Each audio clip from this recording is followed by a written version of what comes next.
Baik, yang pertama yaitu respon terhadap masalah.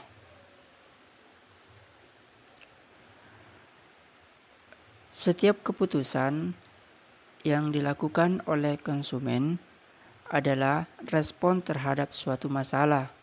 Tentu saja, jenis dan cakupan masalah ini sangatlah bervariasi. Consumer hypercoach memaksa kita untuk membuat keputusan berulang yang dapat menguras energi psikologis sambil menurunkan kemampuan kita untuk membuat pilihan cerdas. Kemudian ada regulasi diri. Regulasi diri adalah upaya seseorang untuk mengubah atau mempertahankan tindakannya dari waktu ke waktu. Regulasi diri terbagi menjadi dua, yaitu implementasi intentions dan konstruksi kontraktif.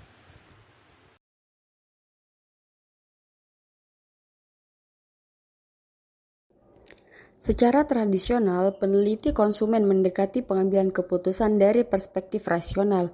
Menurut pandangan ini, orang dengan tenang dan hati-hati mengintegrasikan sebanyak mungkin informasi dengan apa yang telah mereka ketahui tentang suatu produk dan dengan susah payah mempertimbangkan plus dan minus dari setiap alternatif dan sampai pada keputusan yang memuaskan.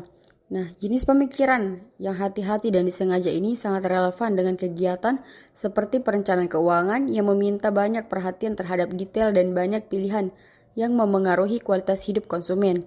Nah, ketika manajer pemasaran percaya bahwa pelanggan mereka sebenarnya menjalani perencanaan semacam ini, mereka harus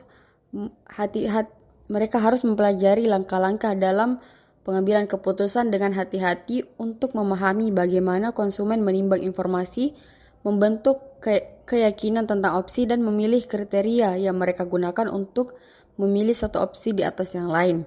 Dengan wawasan ini, mereka dapat mengembangkan produk dan strategi promosi yang menyediakan informasi spesifik yang dicari orang dalam format yang paling efektif.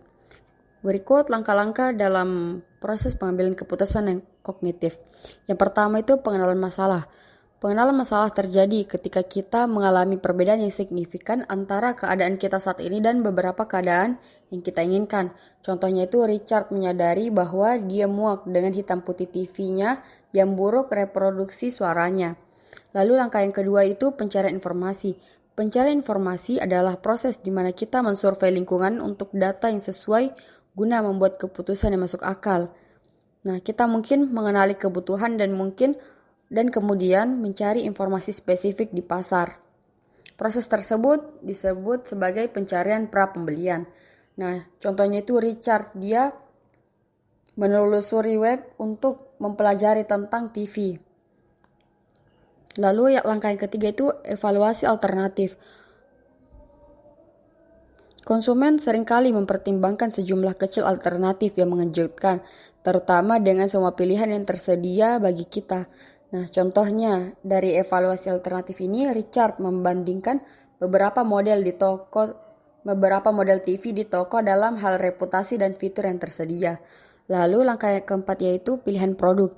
Setelah mengumpulkan dan mengevaluasi opsi yang relevan dalam suatu kategori, akhirnya kita harus memilih satu. Aturan keputusan yang memandu pilihan kita berkisar dari strategi sederhana dan cepat hingga proses rumit yang membutuhkan banyak perhatian dan pemrosesan kognitif. Contohnya itu Richard memilih salah satu model TV karena dia memiliki fitur yang sangat menarik baginya. Lalu yang langkah terakhir yaitu evaluasi pasca pembelian. Ujian sebenarnya dari proses pengambilan keputusan kita adalah apakah kita bahagia dengan pilihan kita. Nah, selanjutnya mengenai neuromarketing dan pengambilan keputusan secara online. Neuromarketing sendiri menggunakan Functional Magnetic Resonance Imaging atau fMRI untuk melihat dari dekat bagaimana otak merespon pesan pemasaran dan fitur desain produk. Nah, teknologi ini dapat mengukur reaksi konsumen terhadap merek tertentu. Selanjutnya, mengenai pengambilan keputusan online. Keputusan pembelian dapat dilihat lebih dalam dengan meminjam pendekatan teori yang telah dijabarkan oleh Kotler dan Armstrong. Pada dasarnya, konsumen dianggap melewati 5 tahap untuk melakukan pembelian, yakni pengenalan kebutuhan, pencarian informasi, evaluasi alternatif, keputusan pembelian, dan perilaku pasca pembelian. Nah, keputusan pembelian sendiri adalah ketika seseorang memutuskan untuk membeli namun tidak langsung membeli produk yang mereka sukai, serta terdapat 2 faktor yang mendasari, yaitu faktor konsumen mempertimbangkan pendapat orang lain dan faktor situasional yang tidak diharapkan. Implikasi strategis dari kategorisasi produk. Yang pertama, memposisikan suatu produk. Keberhasilan sebuah strategi penentuan posisi bergantung pada kemampuan pemasar untuk meyakinkan konsumen untuk mempertimbangkan produknya dalam kategori tertentu. Kedua, mengidentifikasi pesaing. Di sini, pemasar mengidentifikasi pesaingnya karena banyak bentuk produk yang berbeda untuk bersaing dengan keanggotaan. Ketiga, membuat produk teladan. Jika suatu produk membuat kategori yang sangat bagus, maka produk tersebut akan lebih dikenal oleh konsumen dan mereka lebih mudah mengenali dan mengingatnya. Yang keempat, temukan produk di toko. Kategorisasi produk juga dapat mempengaruhi harapan konsumen mengenai tempat di mana mereka dapat menemukan produk yang diinginkan. Semua produk yang dipasarkan harus sesuai dengan toko yang dititip jualkan. Kemudian ada kriteria evaluatif. Kriteria evaluatif adalah dimensi yang digunakan untuk menilai manfaat opsi yang bersaing. Kriteria di mana produk berbeda dari satu sama lain membawa bobot lebih dalam proses pengambilan keputusan dibandingkan dengan alternatif-alternatif serupa. Nah, untuk merekomendasikan kriteria keputusan baru secara efektif, pemasar baiknya menyampaikan 3 informasi, yaitu pertama, menunjukkan ada perbedaan yang signifikan antara merek di suatu atribut. Yang kedua, menyediakan konsumen dengan aturan pengambilan keputusan. Yang ketiga, menyampaikan aturan yang konsisten. Lalu, terdapat sebuah aturan di mana aturan itu disebut aturan kompensasi. Aturan kompensasi memungkinkan suatu produk untuk menebus kekurangannya pada satu dimensi dengan unggul di dimensi lain. Ada 2 tipe dasar aturan kompensasi. Yang pertama, simple additive rule atau aturan aditif sederhana. Aturan aditif sederhana mengarah ke opsi yang memiliki jumlah atribut positif terbesar. Kedua, weight additive rule atau aturan aditif terbimbang yang memungkinkan konsumen untuk memperhitungkan kepentingan relatif dari atribut dengan bobot masing-masing. Kemudian ada yang disebut aturan non-kompensasi, yaitu ketika kita membuat keputusan kebiasaan atau emosional. Nah, kita biasanya menggunakan aturan ini. Terdapat 3. Pertama, aturan leksikografis, di mana jika pembuat keputusan merasa bahwa 2 atau lebih merek yang sama baiknya pada atribut tersebut, dia kemudian membandingkannya pada atribut terpenting kedua. Yang kedua, aturan eliminasi berdasarkan aspek. Di sini pembeli mengevaluasi merek pada atribut yang paling penting. Namun dalam kali ini ia memberlakukan cut-off tertentu. Yang ketiga, aturan penghubung yang memerlukan pemrosesan berdasarkan merek. Di sini pengambil keputusan menetapkan batas untuk setiap atribut.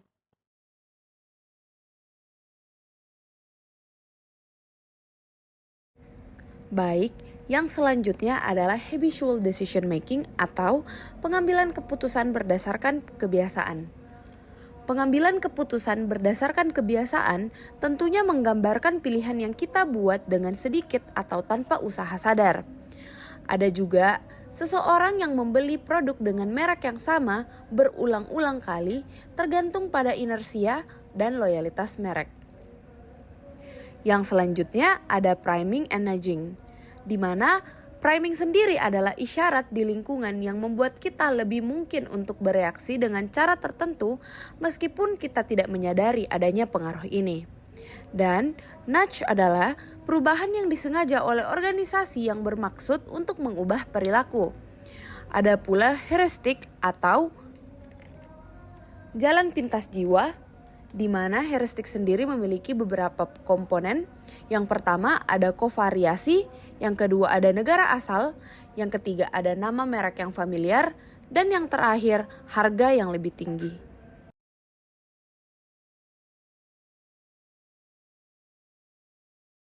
Selanjutnya ada pengambilan keputusan kolektif. Nah, pengambilan keputusan kolektif adalah situasi di mana lebih dari satu orang memilih produk atau jasa yang digunakan oleh banyak konsumen. Nah, pembelian oleh konsumen ada yang cenderung merupakan pengambilan keputusan individu atau keputusan bersama seperti keluarga. Nah, anggota keluarga adalah suatu pusat pembelian organisasi yang memainkan sejumlah peran tertentu ketika membuat keputusan pembelian. Beberapa atau semua anggota keluarga dapat terlibat dan satu orang dapat memainkan peran tertentu atau bahkan semua dalam proses pengambilan keputusan. Nah, peran-peran tersebut ada namanya inisiator. Nah, inisiator itu anggota keluarga yang mengeluarkan ide atau mengidentifikasi suatu kebutuhan. Yang kedua ada gatekeeper. Nah, gatekeeper ini anggota keluarga yang melakukan pencarian informasi dan mengontrol aliran informasi yang tersedia untuk kelompok. Nah, dalam konteks organisasi, gatekeeper mengidentifikasi kemungkinan vendor dan produk untuk seluruh kelompok untuk dipertimbangkan. Yang ketiga ada namanya influencer. Nah, influencer itu anggota keluarga yang mencoba untuk mempengaruhi hasil proses keputusan pembelian. Yang keempat ada buyer, di mana anggota keluarga yang secara aktual melakukan pembelian. Nah, yang terakhir ada namanya user. Nah, user ini anggota keluarga menggunakan produk atau jasa tersebut. Sementara itu, menurut Skiffman 2007 menambahkan ada 3 peran lain. Yang pertama, pengambilan keputusan atau deciders. Yang kedua, orang yang mempersiapkan atau preppers. Yang ketiga, pembuang disposers. Baik, selanjutnya adalah pengambilan keputusan B2B. Pengambilan keputusan B2 ini adalah tempat tindakan yang berupa layanan yang berpindah tangan di antara organisasi yang sebenarnya lagi daripada pembeli konsumen akhirnya. Mereka memutuskan vendor dengan siapa mereka ingin berbisnis dan barang spesifik apa yang akan mereka butuhkan dari pemasok ini. Di sini ada beberapa perbedaan utama antara keputusan pembelian organisasi dan industri versus keputusan konsumen individu. Yang pertama itu keputusan pembelian dibuat oleh perusahaan yang seringkali melibatkan banyak orang termasuk mereka yang melakukan pembelian yang sebenarnya. Mereka yang secara langsung atau tidak langsung berpengaruh dalam keputusan ini. Dan karyawan yang benar-benar menggunakan produk atau jasa mereka. Selanjutnya itu ada organisasi dan perusahaan yang seringkali menggunakan spesifikasi teknis yang tepat yang membutuhkan banyak pengetahuan tentang kategori produk. Selanjutnya itu ada pembelian impulsif yang jarang terjadi. Dikarenakan pembeli adalah profesional, mereka berdasarkan keputusan mereka pada pengalaman masa lalu mereka, dan mereka juga lebih berhati-hati dalam menimbang alternatif. Selanjutnya itu keputusan yang seringkali berisiko, terutama dalam arti bahwa karir pembeli mungkin tergantung pada penilaiannya. Selanjutnya itu ada volume pembelian dulu yang seringkali substansial. Masalah B2B sering lebih menekankan penjualan pribadi daripada iklan atau bentuk promosi lainnya. Ini 3 dimensi ini menggambarkan strategi pembelian atau pembeli organisasi. Yang pertama itu ada tingkat informasi yang harus dikumpulkan sebelum mengambil keputusan. Yang kedua itu keseriusan di mana dia harus mempertimbangkan semua alternatif yang mungkin. Dan terakhir itu ada sejauh mana dia akrab dengan pembelian. Nah, selanjutnya ada 3 jenis kelas pembelian atau strategi yang ditentukan oleh dimensi ini yang mencakup sebagian besar situasi keputusan organisasi. Yang pertama itu ada sebuah langsung membeli kembali adalah keputusan kebiasaan. Pembelian inilah yang dimodifikasi melibatkan pengambilan keputusan yang terbatas. Itu ada sebuah tugas baru yang melibatkan memecahkan masalah yang luas. Selanjutnya ada B2B e-commerce. B2B e-commerce ini mengacu pada interaksi internet antara dua atau lebih bisnis atau organisasi. Dalam bentuk e-commerce B2B yang paling sederhana, internet menyediakan katalog online, produk dan layanan yang dibutuhkan bisnis. Pasar prediksi, di mana sini pasar prediksi ini adalah salah satu tren terpanas dalam teknik pengambilan keputusan organisasi. Pendekatan ini menegaskan bahwa sekelompok orang dengan pengetahuan tentang suatu industri secara kolektif merupakan prediktor masa depan yang lebih baik daripada mereka sebagai individu.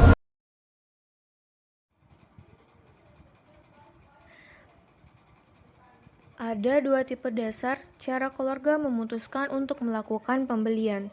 Yang pertama, keputusan pembelian konsensual, yakni anggota keluarga menyetujui pembelian, namun dalam pemeliharaannya sulit untuk dilakukan. Misalnya, dalam sebuah keluarga yang memutuskan untuk memelihara seekor anjing, beberapa anggota keluarga merasa prihatin tentang siapa yang akan merawat atau memelihara anjing tersebut. Namun hal tersebut bisa diatasi dengan membuat bagan yang berisi tentang setiap tugas yang akan dilakukan oleh setiap anggota keluarga. Yang kedua, keputusan pembelian yang akomodatif.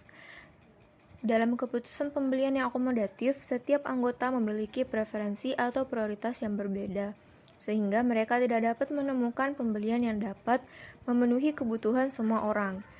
Adapun solusi dari masalah ini adalah melakukan tawar-menawar, paksaan, dan kompromi untuk mencapai kesepakatan tentang siapa, apa yang harus dibeli, dan siapa yang akan menggunakan bahan tersebut. Nah, berikut beberapa faktor spesifik yang menentukan seberapa besar konflik keputusan pembelian dalam keluarga dapat terjadi. Yang pertama, kebutuhan antar tingkat investasi seseorang dalam kelompok. Misalnya, seorang remaja mungkin lebih tertarik tentang apa yang keluarganya beli di rumah daripada seorang mahasiswa yang tinggal jauh dari rumah. Yang kedua, keterlibatan dan utilitas produk.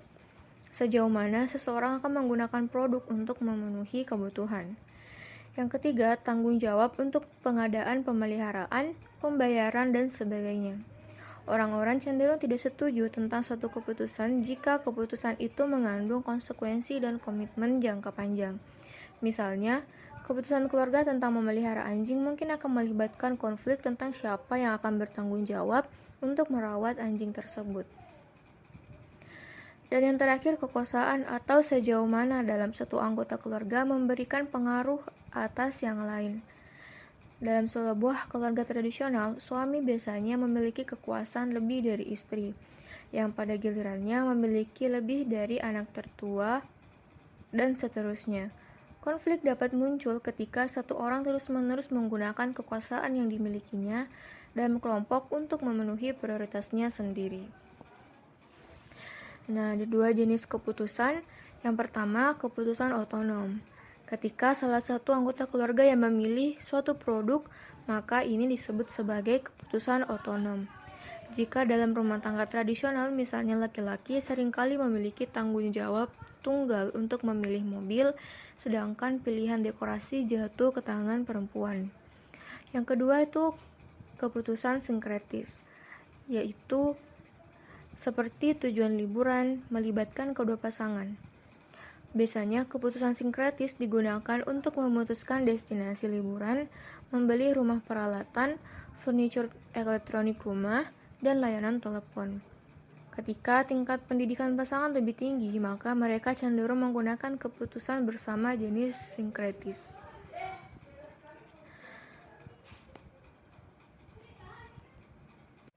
Selanjutnya, peran suami dan istri. Yang pertama, istri. Perempuan yang terus bekerja di luar rumah dalam jumlah besar, maka pengaruh mereka terhadap keputusan pembelian barang rumah tangga berubah. Ketika suami adalah pencari nafkah utama dan satu-satunya, maka keputusan pengeluaran rumah tangga dibagi secara kasar. Ketika istri menghasilkan lebih banyak uang, dia akan cenderung membuat proporsi keputusan yang jauh lebih tinggi tentang bagaimana keluarga akan membelanjakan uangnya. Yang kedua, suami. Seperti yang telah dijelaskan sebelumnya, bahwa peran perempuan dalam pengambilan keputusan keluarga bisa berubah, begitu pula lelaki. Oleh karena semakin banyak perempuan yang bekerja di luar rumah dan memiliki gaji yang lebih tinggi, maka semakin banyak pula suami yang tinggal di dalam rumah dan mengurus anak-anak. Ada dua tipe belanja, yang pertama belanja grup dan belanja sosial. Yang pertama belanja grup. Individu yang berbelanja seorang diri berbeda dengan ketika individu berbelanja secara berkelompok. Misalnya, orang yang berbelanja dengan setidaknya satu orang lain cenderung akan membelanjakan atau melakukan lebih banyak pembelian yang tidak direncanakan. Membeli lebih banyak dan menjangkau lebih banyak penjual dibandingkan ketika mereka berbelanja sendiri. Yang kedua, belanja sosial. Belanja sosial adalah bentuk e-commerce yang muncul atau memungkinkan pembelanja online untuk menstimulasi pengalaman berbelanja dengan orang lain di toko langsung. Teknologi baru memungkinkan konsumen untuk mencoba pakaian melalui avatar dan juga mengakses umpan balik dari orang lain di jejaring sosialnya, baik sebelum atau setelah memutuskan untuk membeli barang tersebut.